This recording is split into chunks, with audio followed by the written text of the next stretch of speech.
Mato Grosso do Sul, 9h08. Nós estamos em rede pela CBN, transmitindo para Paranaíba, Aparecido, Taboado e também para Três Lagoas, através da Cultura FM e também pela TVC, canal 13.1 aí em Três Lagoas. Sejam bem-vindos também vocês todos que acompanham a CBN, o Grupo RCN, pelas nossas fanpages, pelas nossas plataformas digitais. Nós vamos dar sequência hoje, sexta-feira, dia 28 de setembro, são 9h08 agora. Nós estamos fazendo a segunda rodada de entrevistas com os candidatos ao governo do estado de Mato Grosso do Sul. Já passaram por aqui Júnior Mock, do MDB, Marcelo Bluma, do PV, João Alfredo, do PSOL, Reinaldo Azambuja, do PSDB, e hoje nós estamos recebendo aqui na CBN o juiz Odilon de Oliveira, do PDT, que vem falar sobre seus projetos. Doutor, muito obrigado pela gentileza de aceitar o convite e vir falar com a CBN. Bom dia. Bom dia, Otávio Neto. Bom dia, Lucas. Aí agora tá, não. Vamos. Esse botão é sempre o problema da. Bom dia, tá doutor. certo. Tá ligado? Tá ligado? Bom dia, Otávio Neto. Bom dia, Lucas. Bom dia a toda a equipe. E eu quero agradecer a gentileza e quero mandar um abraço para todos os ouvintes da CBN. A CBN atinge uma extensão muito vasta e eu mando um abraço para todos eles. Estou aqui à disposição para responder as perguntas que me foram feitas. Doutor Odilon, o senhor tem experimentado, desde que se aposentou, uma vida de cidadão comum. Está sujeito a críticas, está sujeito às acusações, está sujeito a denúncias, piadas às vezes, nessa questão da campanha eleitoral. Olhando para tudo isso agora, o senhor considera que acertou na decisão de entrar para a política depois de uma vida dedicada à sua profissão de juiz? Eu sou uma pessoa que, como magistrado, eu sempre enfrentei desafios. E quanto maiores os desafios que eu encontro agora na campanha política, mais eu fico animado, mais eu fico disposto, mais eu me convenço de que é necessário que haja uma mudança radical mesmo, uma mudança radical com inovação. Eu estou convencido disso e eu não me arrependo de maneira alguma. E quanto mais ataques existirem, e todos os ataques são falsos, eu mais me animo a enfrentar, a ter a convicção de que deve haver sim esta mudança e logo. O senhor também tem sido bastante criticado e ultimamente, nos últimos dias, pelos seus adversários, inclusive alguns contestando sua capacidade de gestão. O governador Reinaldo Azambuja, inclusive, chegou a dizer que se o senhor não teve capacidade para cuidar de um cofre que ficava na tua sala, não teria, na opinião dele, capacidade para administrar o Mato Grosso do Sul. Como é que o senhor avalia essas afirmações? Primeiro, eu avalio como uma afirmação sem qualquer fundamento. E não se encontra um outro caminho para me atacar, a não ser com invenções. Porque eu tenho um passado que o Brasil inteiro conhece. O Brasil inteiro conhece o meu passado, a minha dedicação e conhece, sobretudo, a minha lisura. Essa história de cofre é uma invenção. Nunca houve cofre dentro do meu gabinete que servisse para guardar dinheiro, a não ser processo de monitoramento telefônico. Quer dizer, não se guarda dinheiro em secretaria de vara, se guarda dinheiro em banco. Então, todo o dinheiro que era apreendido era guardado em banco. Infelizmente, um determinado funcionário chamado Gedeão de Oliveira, ele confessadamente, até em gravação, ele foi subtraindo dinheiro, subtraindo valores que recebia da Polícia Federal. Por exemplo, a Polícia Federal chegava com, vamos supor, $10 mil, entregava para ele e ele assinava o recibo, não juntava a cópia do recibo no processo e ficava com o dinheiro. Jamais os funcionários e o próprio advogado daquela organização investigada, o juiz e até o tribunal, os membros do Ministério Público jamais iriam imaginar que naquele processo pudesse ter apreensão de dinheiro, pois não havia o comprovante ali, e só futuramente é que se descobriu isto quando, em caso de absolvição, determinados investigados procuraram a justiça para receber de volta o dinheiro. Vai se verificar no processo, não, aqui não tem apreensão de dinheiro, nunca houve apreensão. Aí é que se oficiou para a Polícia Federal pedindo cópia e aí a gente foi descobrindo. Pegamos o fio da meada assim. Eu próprio, nesse caso, e o Reinaldo Azambuja, ele se vale desse servidor, Gedeão de Oliveira, que por sinal, já adianto logo, o advogado do Gedeão de Oliveira é o mesmo advogado do Polaco. E o Polaco é aquele que está envolvido na operação Vostok, exatamente com a Azambuja, o seu filho e outras pessoas mais que foram presas.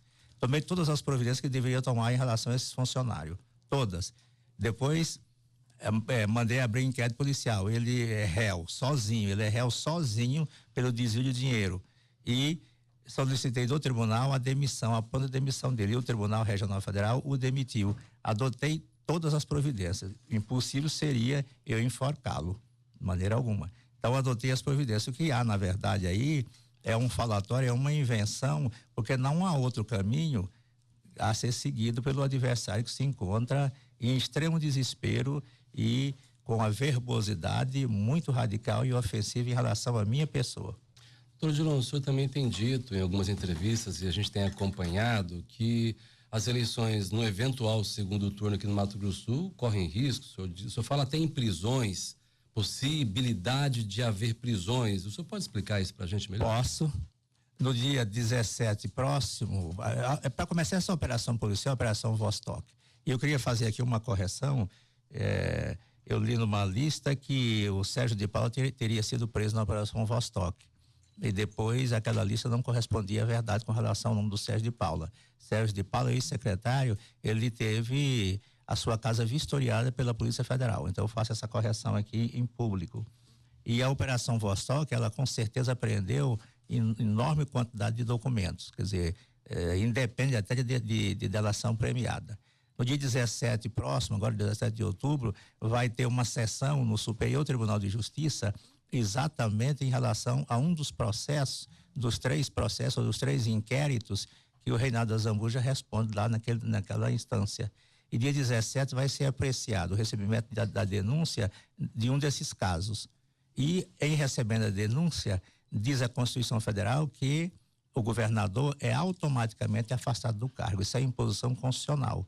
E evidentemente que poderá haver a prisão dele, porque o Azambuja, ele só não foi preso agora na Vostok porque entendeu-se, o Superior Tribunal de Justiça entendeu que a prisão dele temporária por 5 dias causaria um prejuízo, poderia causar um prejuízo econômico para o Estado. Em razão disso, ele não foi preso.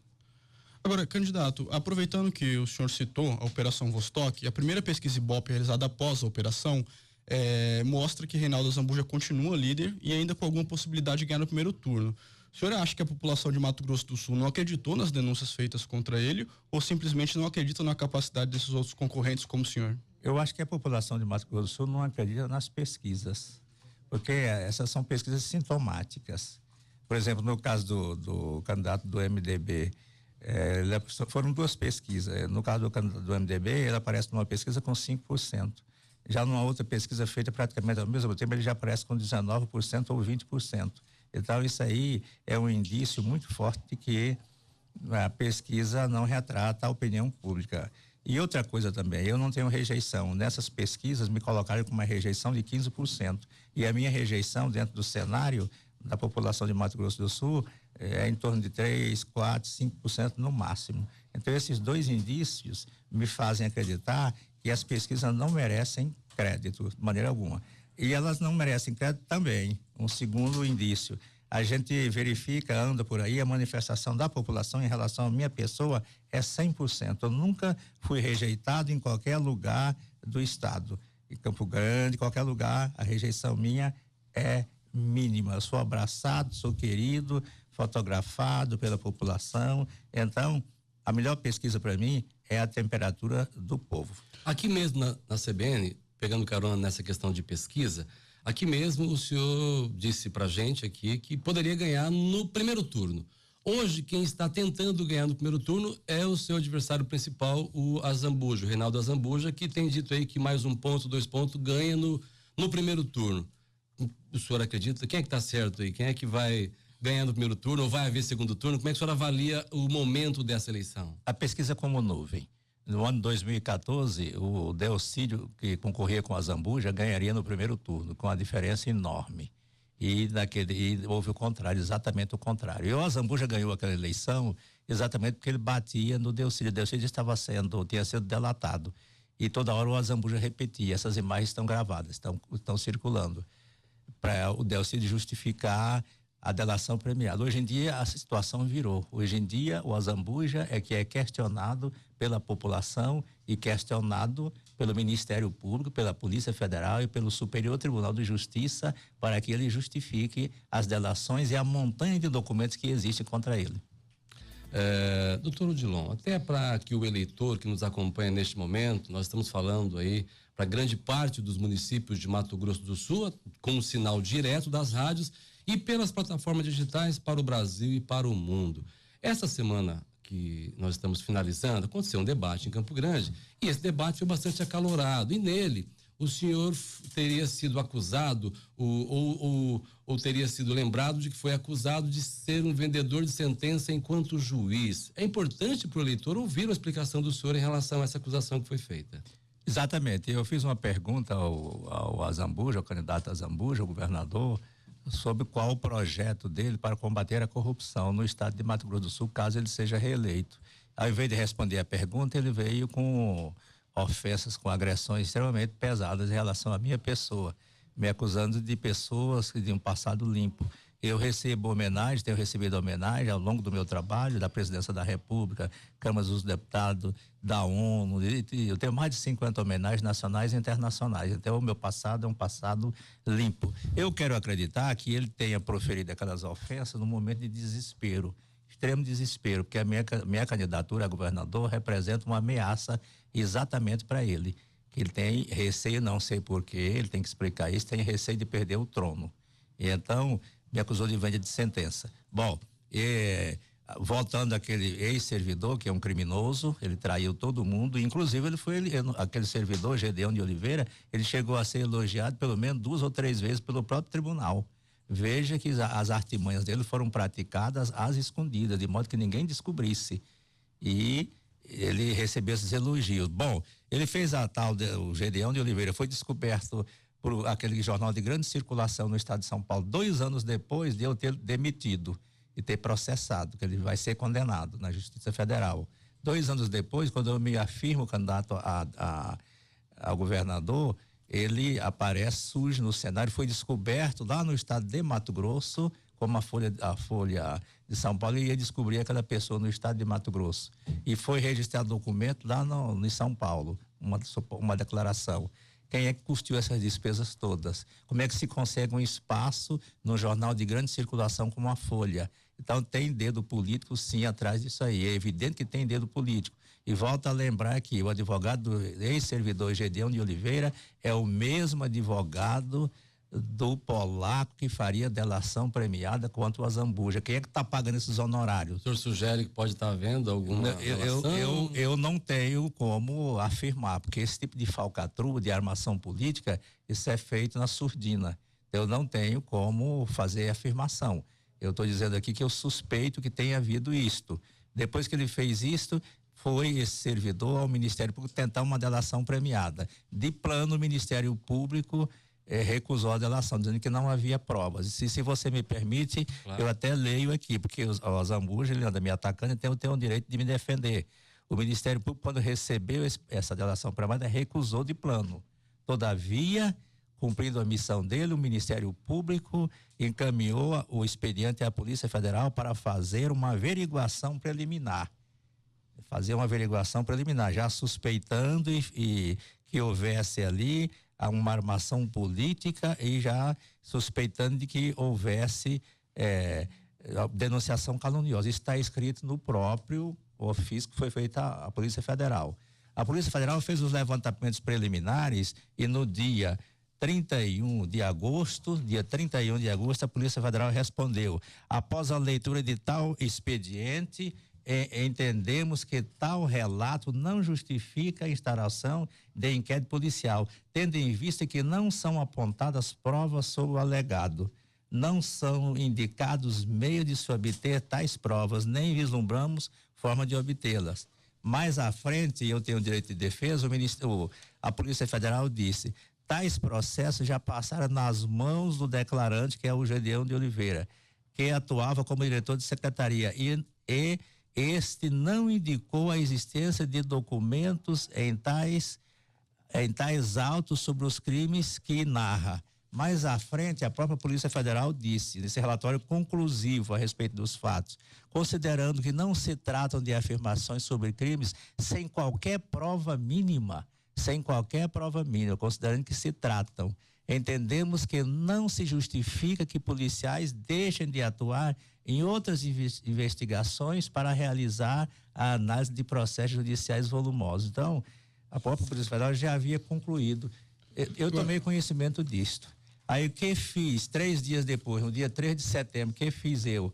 Eu fiz um pedido de abertura de inquérito contra a minha própria pessoa. Eu fui um servidor público, um juiz, então eu quero que eu seja investigado. E aqui está o protocolo, está à disposição da imprensa e da população. Isso aqui resiste a qualquer mentira do senhor Azambuja, que quer na verdade, o senhor Azambuja, governador do estado, em desespero, ele quer me arrastar para o mesmo lamaçal.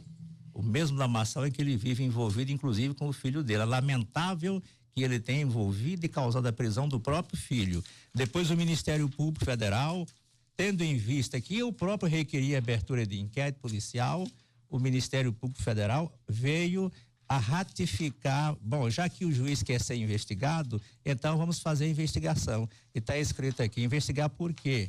Aí o Ministério Público diz aqui, investigar sobretudo para verificar se essas acusações não são acusações falsas. E o Ministério Público sempre se refere aqui à política. Então, há um conteúdo político nisso aqui.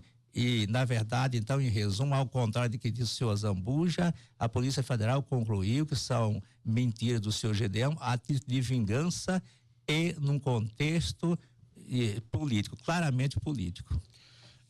Candidato, muito se fala sobre os benefícios recebidos por magistrados, os chamados penduricalhos, como auxílio moradia, saúde, alimentação, que inflam o rendimento desses servidores públicos.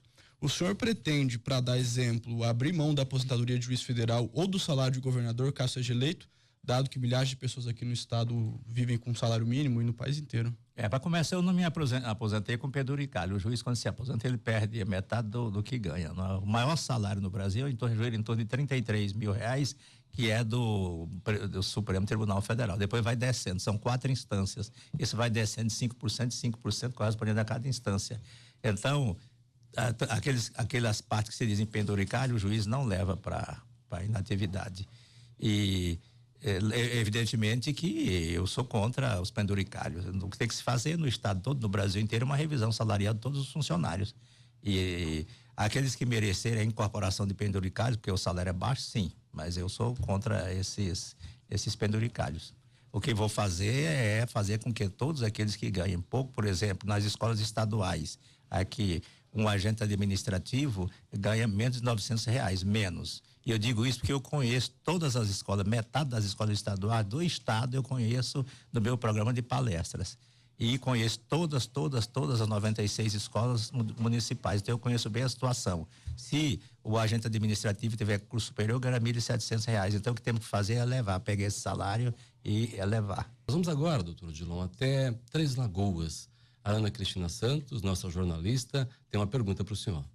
Olá, candidato, bom dia. Em relação à saúde, qual que é a proposta do senhor para regionalizar a saúde, para evitar que pacientes precisem se deslocar de municípios um pouco mais distantes da capital em busca de atendimento, pois em algumas cidades não são oferecidos alguns serviços e os pacientes se deslocam, por exemplo, de Três Lagoas, Bataguaçu, Brasilândia para Campo Grande, só que chegando na capital nem sempre conseguem o atendimento, porque os hospitais não têm estrutura suficiente para atender toda essa demanda. Caso eleito, como o senhor pretende fazer para resolver este problema? Ana, um abraço para você e para as pessoas de toda essa região aí. O que tem que se fazer? Regionalizar a saúde. Já foi regionalizada pelo governador Azambuja. Ocorre que isso aconteceu só no papel e não se cura ninguém com papel. O que tem que fazer é regionalizar de fato. Regionalizar a saúde não significa levar só a caravana da saúde para o interior, onde ela passa 2 dias e retorna e deixa lá os doentes operados sem acompanhamento.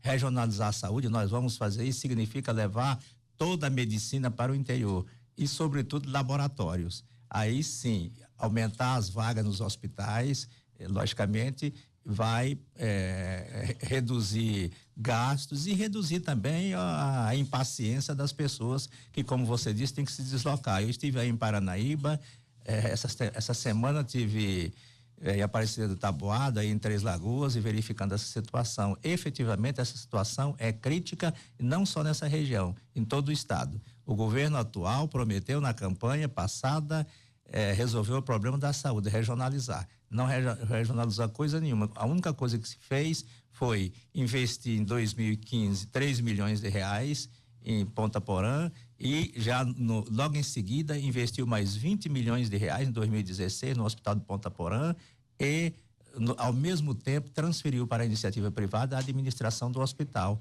para uma organização social. Três Lagoas, você estava falando sobre Três Lagoas. O Hospital de Três Lagoas, a única coisa que se fez foi fazer o alicerce no final do ano passado e este ano fazer a primeira laje, só isso. E esse hospital aí, ele não vai ser entregue este ano, com toda certeza. Dourados, a mesma coisa. Campo Grande, para aumentar as vagas aqui, para receber os pacientes do interior, ficou só na promessa também. Hospital Rosa Pedrocian, cadê o anexo do Hospital Rosa Pedrocian? Em razão disto, os pacientes vêm do interior e ficam no corredor da Santa Casa. Isto é uma coisa desumana. Esta é a consideração que o Estado vem tendo nos últimos anos pela saúde. E outra coisa também, o sistema básico de saúde é de responsabilidade direta do município, mas a saúde pública é de responsabilidade da União, do Estado e dos municípios. Então, em parceria, nós vamos cuidar, sim, da saúde básica, exatamente para evitar agravamento de saúde e evitar internações em hospitais e causar uma economia para o Estado e para o próprio doente. O senhor pretende manter a caravana da saúde, se eleito? A caravana da saúde terá que ser substituída por uma coisa melhor, chamada regionalização de fato. Porque a caravana da saúde, eu já acompanhei a caravana da saúde lá em Nova Andradina e verifiquei uma coisa muito bonita, só que aquele todo é alugado e aquele é muito caro. A primeira coisa que tem que fazer é uma auditoria contábil na caravana da saúde para saber quanto se gasta efetivamente ali. Porque aquele dinheiro que se gasta ali por mês com a caravana da saúde daria para produzir leitos, daria para cuidar da saúde, do sistema básico de saúde. Então, a caravana da saúde terá que ser substituída pela regionalização efetiva da saúde. Bom, nós queremos agradecer a todos que nos enviaram perguntas aí de Três Lagoas, de Paranaíba, de Aparecida do Taboado, com o Nestor Júnior. A gente quer se justificar dizendo que não deu para fazer todas as perguntas que vocês enviaram, mas a gente agradece a interação, a gente agradece vocês terem respondido ao nosso pedido de envio de perguntas. Nós vamos agora até a Aparecida do Taboado com a pergunta que vem lá da Costa Leste da cidade de Aparecida. Meu nome é José Olavo Fussi, eu sou produtor rural aqui há mais de 40 anos e minha pergunta para o candidato é sobre o Fundersul. Se o candidato tem a pretensão ou tem a certeza que poderá acabar com o Fundersul, porque o Fundersul teria, vamos dizer, o destino de ser colocado nas estradas, né? E no fim agora a gente já sabe que o dinheiro é desviado para outras coisas, vão para prefeitos, etc. A classe sempre achou que é uma cobrança injusta, porque o produtor do estado paga Fundersul, é o único estado que tem Fundersul, o produtor rural paga Fundersul para andar no estado. Se porventura o estado de Goiás vender para São Paulo e usarem as estradas do estado, eles não pagam Fundersul. Se eu vender produto para São Paulo ou para outro estado, eu não pago Fundersul. Então eu queria saber o que o candidato fala pra gente a esse respeito. Obrigado. Meu irmão, um grande abraço a todos os proprietários rurais. O que tem que ser modificado no Fundersul é a destinação do dinheiro. O estado de Mato Grosso do Sul arrecada mais ou menos 600 milhões de reais, é muito dinheiro do Fundersul. Só que esse Fundersul está servindo para tapar buraco de prefeito, para tapar buraco nas cidades. E especialmente agora no ano eleitoral, quando se aproximou do ano de 2018. No que nós temos que fazer também, isso é uma caixa preta, Fundersul. O Fundersul não pretende acabar de maneira alguma. Eu pretendo dar uma aplicação devida, uma destinação devida ao Fundersul. Atualmente, os municípios recebem 25% dessa fortuna que se arrecada do Fundersul. E os 75% eles têm que ser bem aplicados. Onde é aplicado?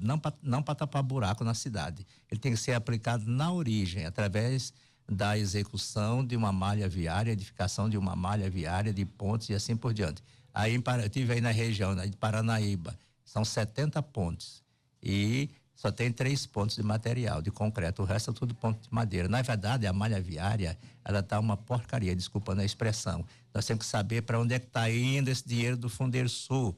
E o Estado não pode reclamar que não tem dinheiro, porque em 2015 o governo do Estado usou 1 bilhão e 700 milhões de depósitos judiciais, rolou dívida 600 milhões, não pagou em 2016, em 2017 rolou 740 milhões e ainda surrupiou, pegou do fundo previdenciário 382 milhões. Não vou acabar com o Fundersul, nós vamos dar transparência ao Fundersul, fazer uma reunião com a classe empresarial rural, com os produtores, aqueles que pagam o Fundersul, com as prefeituras, e vamos dar um destino melhor a esse Fundersul.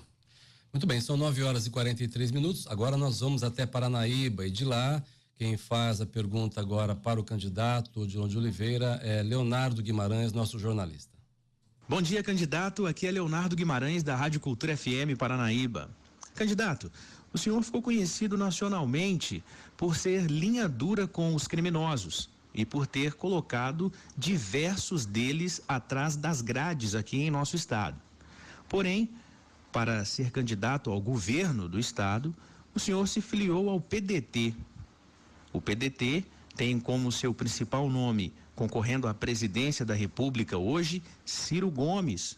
Ciro Gomes, que declara que veio para unir as esquerdas e que, em gravações aí disponíveis nas redes sociais, disse que, abre aspas, receberia os homens de Sérgio Moro na bala, fecha aspas. O senhor, enquanto magistrado, pensa o quê de uma declaração assim? E não seria um pouco de incoerência um magistrado que colocou tanta gente criminosa atrás das grades hoje pedir voto a nível nacional para um candidato assim? Bom dia, muito obrigado. Eu agradeço, Leonardo, a sua pergunta, e pergunta muito oportuna. Bom, cada pessoa tem suas características pessoais, não é? Seu perfil. E eu acredito, conheço o Ciro Gomes há muito tempo, já conversamos muito, acredito que essas declarações sejam apenas rompantes dele. Então, um recheio de brincadeira, simplesmente isso. Então, logicamente que ele não vai receber ninguém à bala, né? E não há nenhuma incongruência nisso com relação a essas declarações e a ideologia do partido.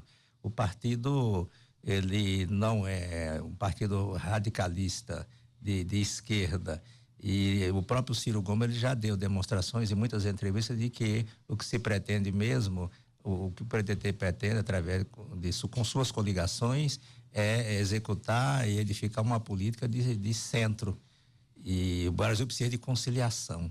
Eu sempre tenho dito isso. E o Ciro já tem demonstrado também que o Brasil precisa de conciliação e reconciliação.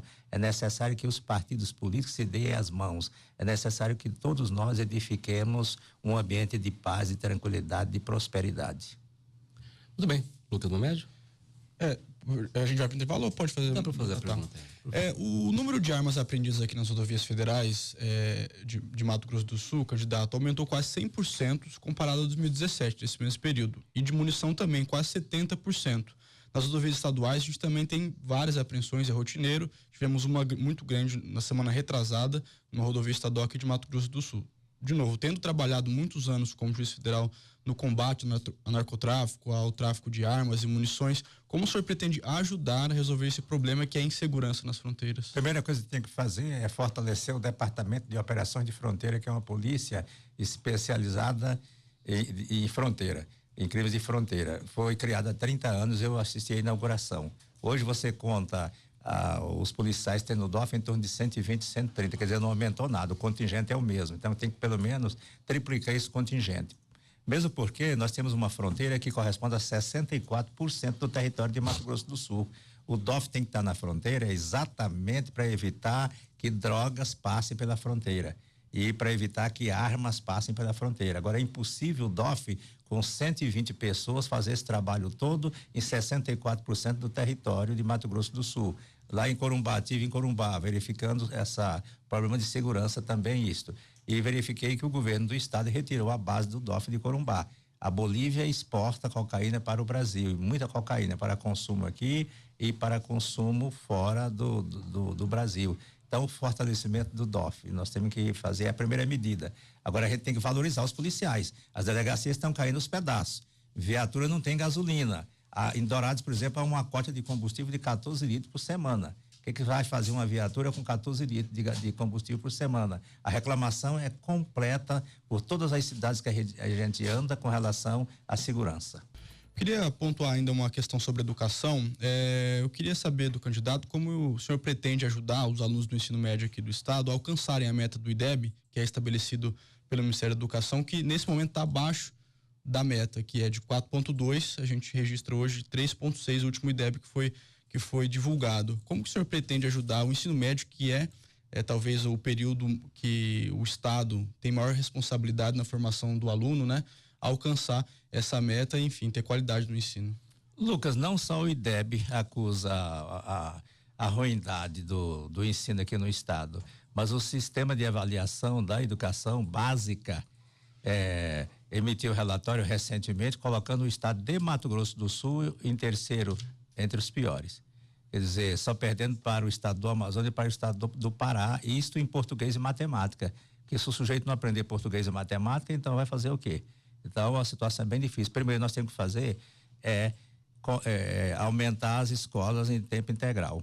Quer dizer, o nível médio mesmo, para profissionalizar. Fazer um misto de profissionalização dentro do tempo integral. O estado de Mato Grosso do Sul tem 29 escolas de tempo integral e não 50 e tantas, como disse o governador. Eu conheço as escolas, conheço todas as escolas, como eu disse aqui, através do meu programa de palestra.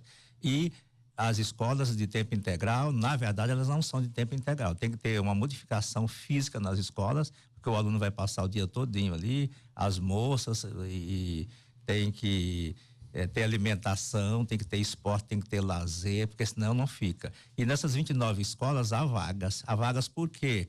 Não porque há excesso de oferta, não é isto. É que não tem a motivação, o jovem não fica ali com a cara para cima o dia todo. O jovem, ele quer ter uma ocupação. Escola de tempo integral, é necessário que haja também um convênio de estágio com as empresas no segundo grau. Outra coisa também, o seu filho, o filho de você que está me ouvindo aí, ele tem 17 anos, vai procurar um emprego, terminou o ensino médio, a empresa vai exigir o que? Experiência. Não tem experiência, nunca trabalhou, porque a lei só permite o trabalho depois de 16 anos aqui no Brasil. O que tem que fazer? Profissionalizar, então, o ensino médio. Aí ele vai substituir com a profissionalização a exigência de experiência. O setor produtivo do Mato Grosso do Sul, como é que o senhor pretende apoiar, como é que o senhor pretende atuar, quais são suas políticas para o setor produtivo? Toda a cadeia produtiva tem que ser considerada no Brasil, porque o que efetivamente carrega o Brasil nas costas é o setor produtivo. Você começando pelo meio rural. O meio rural, a gente tem que incentivar a criação de indústrias no meio rural, porque senão é melhor você exportar o óleo, digamos assim, do que você exportar soja. Para começar, a malha viária. Eu tenho andado por aí e a malha viária é muito ruim. A gente já falou do Fundeiro Sul aqui. As pontes também são muito ruins. Então, se você encurtar, melhorar essa malha viária, você vai encurtar a despesa, os gastos da cadeia produtiva. E uma outra coisa é você conceder também incentivos fiscais também, não só incentivos fiscais, todo tipo de incentivo, mas conceder incentivos fiscais em igualdade de condições e sem propina. A regra geral, e a televisão tem mostrado isso, e o Superior Tribunal de Justiça também tem mostrado isso, recentemente, inclusive, que incentivo fiscal é concedido mediante propina, mediante um mensalão depois. Então, nós temos que incentivar a iniciativa privada, sim. Turismo e cultura. Turismo, nós temos o turismo recreativo e temos o turismo, digamos assim, profissional. E nós temos que incentivar esse turismo. Agora, você não pode exigir que uma empresa divulgue o potencial do turismo de Mato Grosso do Sul. A empresa tem que divulgar o seu potencial, mostrar a si própria. Quem tem que fazer essa divulgação é o próprio Estado. O Estado tem que divulgar todo o potencial turístico daqui, dentro do Brasil, mostrar para o Brasil, mostrar para o exterior também. Aquele turista que vem da China, por exemplo, pode representar um investidor aqui no Brasil. Nós temos que fazer isso. A cultura, você perguntou sobre cultura também. Tem que haver o incentivo à cultura. O Estado teria que disponibilizar mais dinheiro para a cultura, não disponibiliza. Ele não cumpre a Constituição, quer dizer, dá uma migalha para a parte cultural. E a gente pretende estabelecer um percentual sobre a receita tributária. E o que queremos fazer também em relação à universidade estadual, um percentual de 3% sobre a receita tributária para compor o orçamento da universidade estadual, que também, na verdade, é um centro cultural. Doutor Odilon de Oliveira, assim como a gente fez com os demais convidados que atenderam ao convite da Rádio CBN e por aqui passaram, nós gostaríamos de deixar essa parte final para suas considerações, para que o senhor possa se dirigir aos milhares de ouvintes que estão acompanhando a nossa entrevista agora pelo rádio, pela internet, pela televisão. Eu estive na região de Costa Leste, Interlagoas, toda aquela região, e a gente verificou ali muitas reclamações com relação à diferença de ICMS entre aquela região e São Paulo. Então, se faz compra, os comerciantes compram no estado de São Paulo, tem que pagar uma diferença enorme de ICMS. Então, nós estamos fazendo um estudo para a redução de ICMS naquela região. Não só naquela região, mas a região também de Mundo Novo, toda essa região que faz divisa com o estado de São Paulo, o estado de Goiás, porque isso causa um prejuízo danado para as pessoas. E também o IPVA. O governo do estado aumentou em 40% o IPVA. Aumentou também o imposto sobre transmissão de bens causa-morte, no caso de herança. E aumentou também sobre doação. Outra coisa que eu queria dizer aqui nas considerações finais é que, voltando àquele caso das acusações mentirosas e falsas do senhor Zambuja, do senhor Reinaldo Zambuja, absolvição, venda de sentença. Eu trabalhei a vida inteira aqui combatendo o crime organizado, principalmente traficante. É evidente que um processo estando na mesa do juiz, ele vai absolver ou vai condenar. Então é natural, absolutamente natural, e o senhor Zambuja sabe disso, que em determinados casos há absolvição também. Agora, o que não pode é adversário político sair procurando réus que eu já absolvi e convencê-los a assinarem ou gravarem acusações contra mim. Isso é o que não pode, isso é feio, muito feio. A gente sabe, e eu repito aqui, o senhor Gedeão de Oliveira, dentro de um esquema político, recentemente, na semana passada, fez gravação contra a minha pessoa, a pedido de quem? Por interesse próprio, não. Exatamente no quintal da casa de um advogado. Isso não foi para o ar ainda, mas eu já quero alertar aqui. Então, eu quero agradecer e quero repudiar aqui e dizer ao povo que o povo não pode ir nessa conversa de trancoso. Trancoso é aquela pessoa que mente, é aquela pessoa cara de pau. A imprensa nacional sabe quem é corrupto, quem frequenta propinoduto e sabe quem é pessoa decente, pessoa honesta. Agradeço a todos os ouvintes, agradeço a toda a equipe da CBN. Obrigado, são 8h59. Nós conversamos com o juiz Odilon de Oliveira, candidato ao governo do estado de Mato Grosso do Sul. Nós vamos desfazer agora a nossa rede de comunicação através das emissoras Cultura FM de Paranaíba, Aparecida do Tabuado e Três Lagoas, e também a TVC Canal 13.1 aí da capital nacional da celulose, além, é claro, das nossas fanpages na internet, do nosso site jpnews.com.br e o site da cbncamprogrande.com.br. Todos vocês que acompanharam a entrevista, nosso muito obrigado.